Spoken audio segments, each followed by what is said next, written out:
Bismillahirrahmanirrahim. Assalamualaikum warahmatullahi wabarakatuh. Salam sejahtera untuk kita semua. Om Swastiastu, Namo Buddhaya. Baik adik-adik mahasiswa sekalian, pada siang hari ini kita akan masuk ke sesuai dengan CPMK kita. Yang terakhir itu adalah pelajaran mengenai pemahaman kita tentang peran Majelis Permusyawaratan Rakyat untuk menentukan arah konstitusi. Sebagaimana kita ketahui, saat ini sedang hangat-hangatnya perbincangan mengenai masa perpanjangan presiden. Sebagaimana kita ketahui, beliau sudah menjabat 2 tahun, 2 periode, Pak Jokowi. Ada usulan untuk memperpanjang masa jabatan beliau. Nah, untuk studi case ini, untuk menerapkan student learning center, maka kita akan diskusi, bersimulasi sebagai anggota DPR MPR. Untuk itu, kelas akan saya bagi menjadi 2. Satu kelompok ini mendukung dengan segala argumentasinya tentang perpanjangan masa jabatan presiden. Yang kelompok berikutnya adalah menolak dengan berbagai argumen. Oleh sebab itu, kita dengar dulu dari kelompok yang kanan, dari rekan-rekan yang kanan, apa argumen-argumen yang dibangun untuk mendukung masa perpanjangan ini. Ya. Di sini saya dari kelompok pro yang ingin akan menjelaskan berdasarkan pemahaman saya. Yang pertama, pengadilan sudah memutuskan bahwa perpanjang boleh. Itu berdasarkan berbagai pengalaman yang sudah mereka ikuti selama masa Pak Presiden.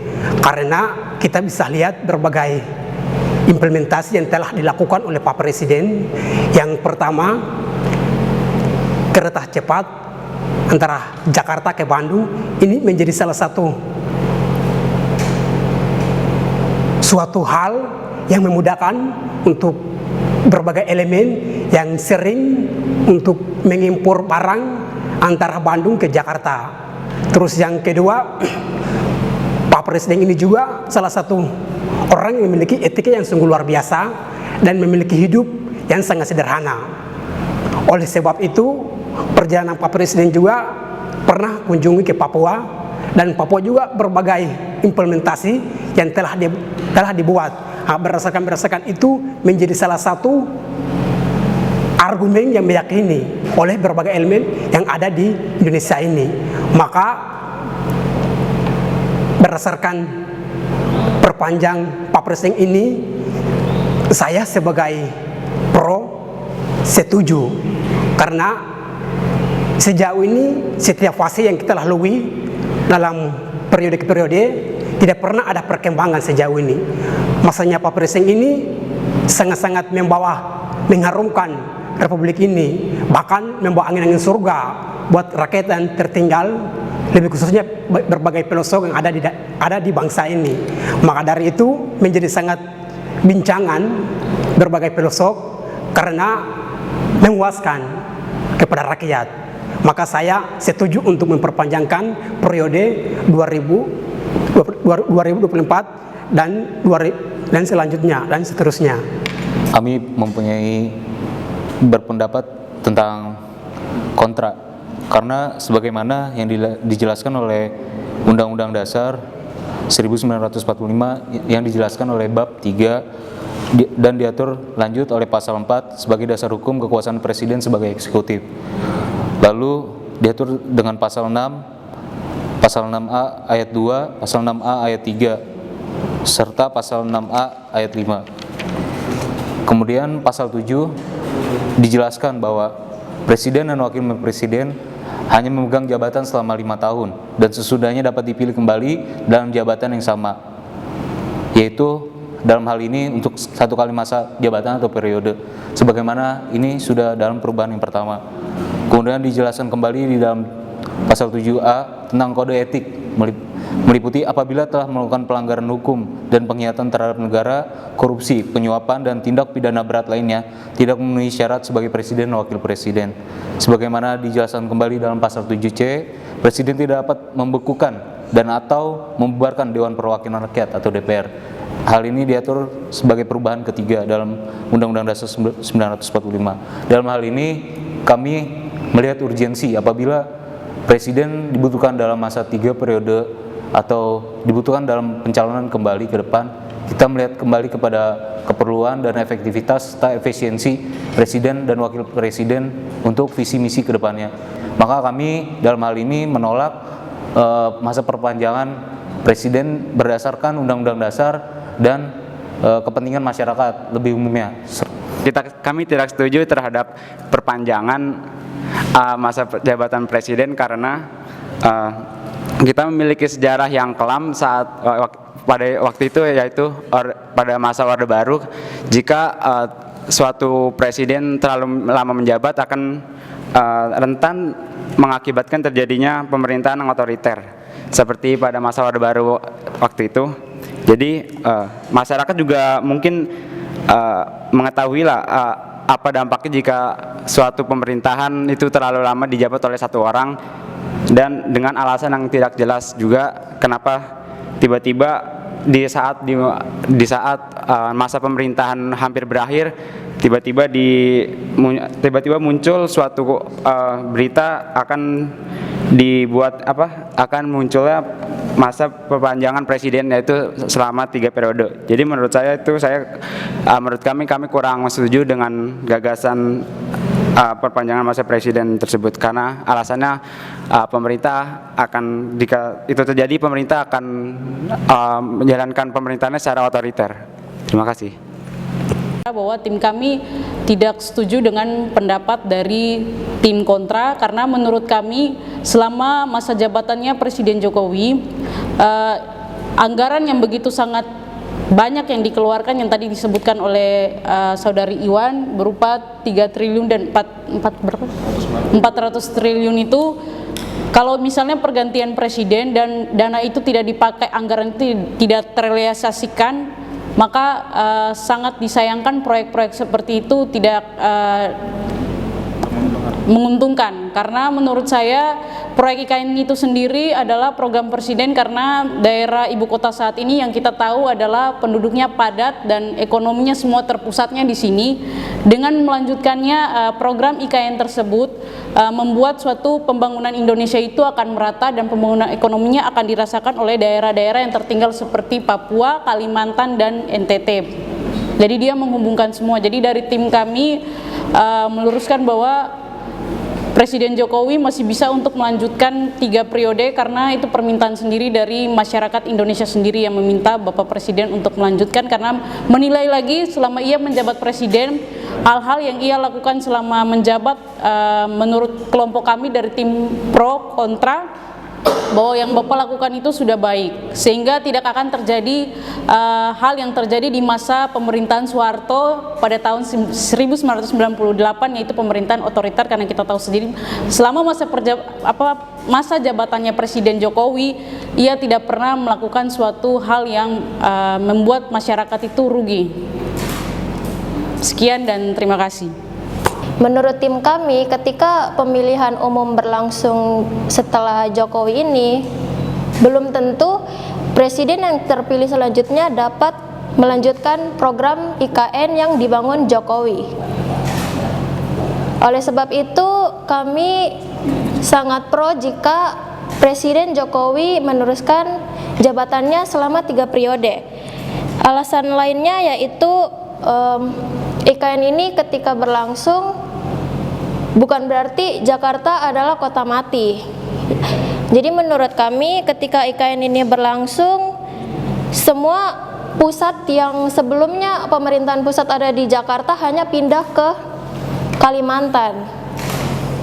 Jadi bisnis-bisnis yang di Jakarta tetap berlanjut dan IKN tetap berjalan seperti sebelumnya berjalan di Jakarta. Jadi sedikit menambahkannya seperti itu. Terima kasih. Assalamualaikum warahmatullahi wabarakatuh.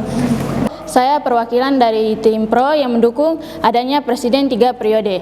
Di sini saya mendukung adanya proyek IKN karena yang pertama kita tahu bahwa di Jakarta itu bebannya sangat banyak. Pertama, mulai dari macet, tidak adanya tata ruang yang baik, transportasi dan pemukiman kumuh. Jadi saya mendukung adanya perpindahan ibu kota negara dari Jakarta pindah ke Kalimantan. Yang kedua, karena yang kami lihat di Jakarta kantor kementerian masih terpisah. Nah, di IKN akan dilakukannya atau dibuatnya satu kawasan khusus yang disebut kawasan inti pusat pemerintahan atau KIPP, yang dimana di situ seluruh kementerian dan lembaga mulai dari eksekutif, yudikatif, legislatif, NTT dan Polri akan ditempatkan di satu tempat. Yang kedua, di sini kami mendukung proyek IKN karena kami akan mengubah dari fakta Jawa sentris menjadi Indonesia sentris karena berada di Kalimantan. Ketiga, kami mendukung adanya proyek IKN karena mendatangkan banyak investor dari luar yang dapat meningkatkan perekonomian di Kalimantan dan peluang kerja yang banyak. Di sini saya mewakili kelompok saya dari kelompok kontra. Izinkan saya ingin menyanggah sedikit dari sanggahan dari saudari Ingrid Natalia Kehek. Kalau misalnya belum tentu program-program dari Jokowi itu akan dilanjutkan ke pemimpin berikutnya. Begini, kalau kita berbicara tentang kemajuan Indonesia, terus pemimpin berikutnya dia memang untuk memajukan Indonesia, otomatis akan ada suatu koordinasi antara pemimpin selanjutnya sama Jokowi. Ibaratnya program-program apa sih yang sekiranya bisa dijalankan atau dikembangkan berikutnya. Nggak mungkin pemimpin berikutnya itu akan menelantarkan program-program dari presiden sebelumnya, karena kan yang sudah kita ketahui, karena sudah banyak dana, anggaran, serta tenaga yang dikeluarkan pemerintah untuk memajukan Indonesia ini sendiri kan. Nah, sedikit menambahkan kenapa kami kontra adanya 3 periode, karena 3 periode ini sendiri bertentangan dengan reformasi di Indonesia dan membuat demokrasi kita mati. Di sisi lain kan juga Jokowi pernah mengatakan dia tidak mungkin untuk maju di 3 periode. Karena kenapa? Karena pihak-pihak yang ingin pihak-pihak yang setuju dengan wacana 3 periode itu adalah orang-orang yang memiliki tujuan tidak baik dan hanya ingin menjatuhkan Presiden Jokowi. Terus di sisi lain juga menurut kami juga masa jabatan 2 periode sendiri itu sudah ideal untuk mencegah adanya pemerintahan yang tirani. Mungkin itu saja dari saya. Sekian, wassalamualaikum warahmatullahi wabarakatuh. Shalom, salam sejahtera bagi kita semua. Kalau yang pro itu memang mengarahnya kepada kesinambungan pembangunan, kemudian dipandang figur Pak Jokowi ini hasil pembangunannya kelihatan di Indonesia Timur, salah satunya itu ya. Kemudian terhadap putusan pengadilan itu, kalau sebenarnya urusan perpanjangan presiden itu adalah urusan konstitusi, ya. Artinya apa yang dilemparkan putusan pengadilan itu sebenarnya kalau kita bicara konstitusi itu tidak pada tempatnya. Bisa saja menunda atau apa, tapi itu hanya sifatnya melempar bola saja, melihat reaksi masyarakat. Tapi semua hal-hal terkait konstitusi itu harus diputuskan di Majelis Konstitusi. Kemudian dari pendapat yang kontra bahwa semuanya sudah diatur di konstitusi, ada aturan main dan jangan sampai kita mengarah ke diktatorship gitu ya, perpanjangan dan tidak melihat figur. Harusnya masa jabatan yang diatur konstitusi tidak melihat figur ya, karena figur itu kalau diteruskan cenderung seperti yang ada di Amerika Latin, diktatorship dan sebagainya. Kemudian pembangunan berkesinambungan itu karena sistemnya sudah jadi gitu ya, bukan karena figur tadi. Nah, baik, sesuai dengan tema kita bicara masalah konstitusi. Saya akan menayangkan sedikit bahwa sebenarnya dari sisi konstitusi, apakah bisa diperpanjang atau tidak, itu sangat bisa. Jadi undang-undang sendiri mengatur perpanjangan konstitusi tersebut. Kemudian dari beberapa teori pendapat, sepanjang itu digunakan untuk mengarah demokrasi yang lebih baik, diperbolehkan perubahan konstitusi itu. Nah, yang kita pelajari sekarang adalah prosedur bagaimana cara merubah konstitusi tersebut. Kalau kita lihat di undang-undang kita pasal 37, usulan perubahan undang-undang dasar dapat diagendakan dalam Majelis Permusyawaratan Rakyat apabila diajukan sekurang-kurangnya sepertiga. Usulan itu dari sepertiga seluruh anggota, ya. Kemudian setiap usulan perubahan diajukan secara tertulis dan ditunjukkan bagian-bagian yang jelas yang mau diusulkan, umpamanya masa perpanjangan presiden, gitu ya. Kemudian untuk mengubah usulan tersebut, untuk mengubah pasal-pasal itu harus dihadiri 2/3 jumlah anggota majelis MPR itu harus hadir. Nah, kemudian persetujuannya dari seluruh yang hadir tadi separoh ditambah 1. Kalau itu dinyatakan setuju, maka bisa dirubah pasal-pasal tersebut. Nah, kalau kita merujuk ke ketentuan berikutnya, ini ada. Nah, saya langsung ke sini saja, bahwa bisa kelihatan bahwa kalau ada kemauan keras dari MPR itu terdiri dari DPR dan DPD. Jadi seluruh anggota MPR itu merupakan perpaduan dari DPR dan DPD. MPR itu terdiri dari DPR dan DPD. Anggota koalisi pendukung pemerintah itu 60% kursi DPR sekarang, ya.